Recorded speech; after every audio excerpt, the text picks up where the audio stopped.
예, 박충건 의원님 질의하십시오. 네, 국민의힘 박충건입니다. 후보자님, 네, 박미통이 위원장 후보자 되신 것을 축하드립니다.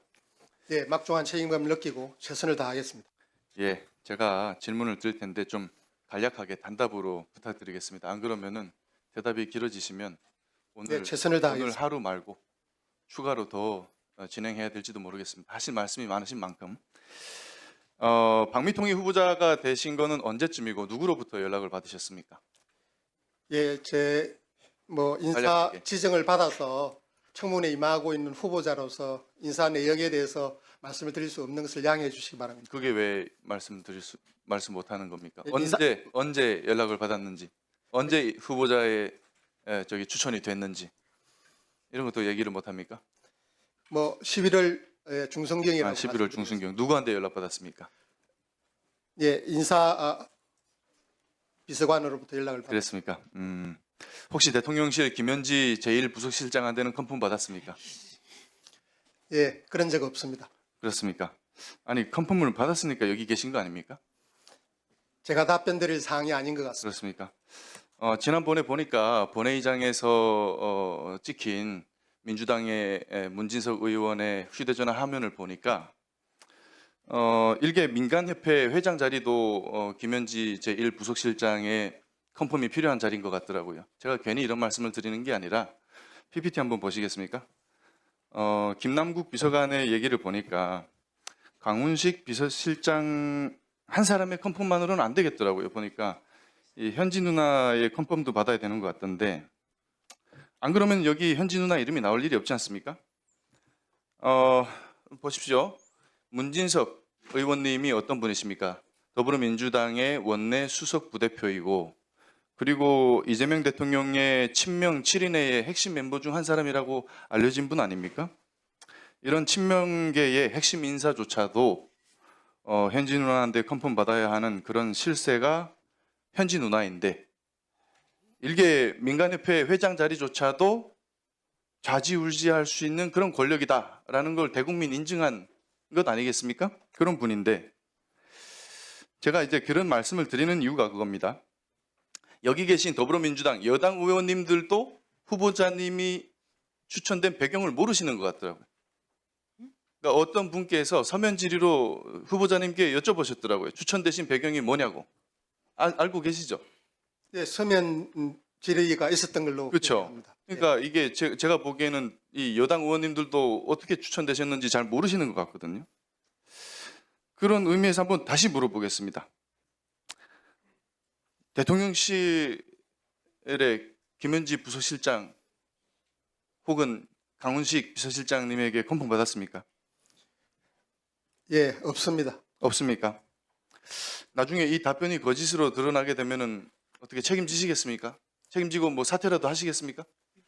후보자로서 또 사퇴를 언급하는 것도 예의가 아닌 것으로 생각합니다. 최선을 다하셔야죠. 그리고 시간이 남아서 말씀을 좀 드리면 어느 존경하는 여당 의원님께서 제가 참 존경하시는 분인데 윤석열 정부 3년간 많은 국가기관이 무너져 있었다라고 말씀을 하셨습니다. 이런 얘기를 하셨는데 그러시면서 그런 사례로 지난 9월에 없어진 방통위의 사례를 들었습니다. 그렇죠? 물론 윤석열 정부가 참 잘 못했습니다. 일을.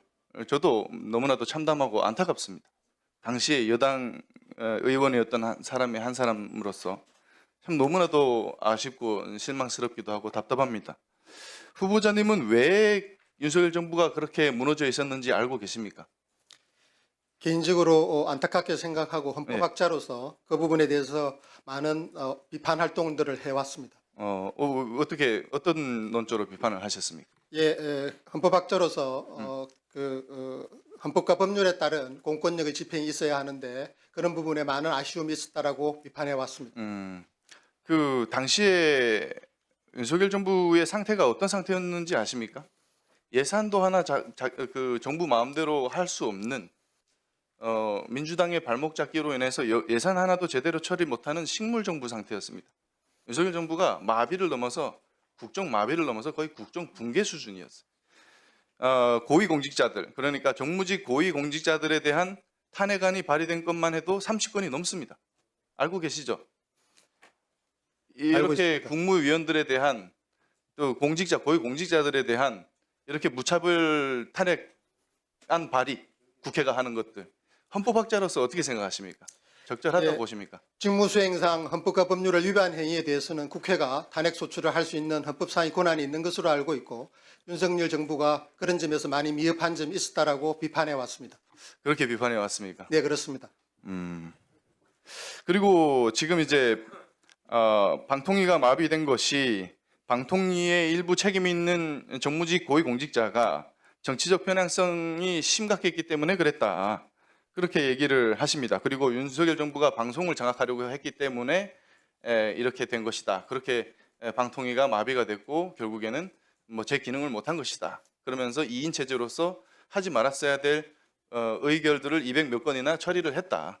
이런 얘기를 하셨는데 그러면 같은 논리로 지금 이제 후보자님께서는 윤석열 정부가 헌법과 법률에 따라서 제대로 일을 못했다. 그렇기 때문에 국회가 그와 관련해서는 탄핵안을 발의할 수 있다라고 얘기를 하셨는데 후보자께서도 같은 논리로 방미통위에서 정치적으로 편향되지 않게 일들을 잘 하실 수 있습니까?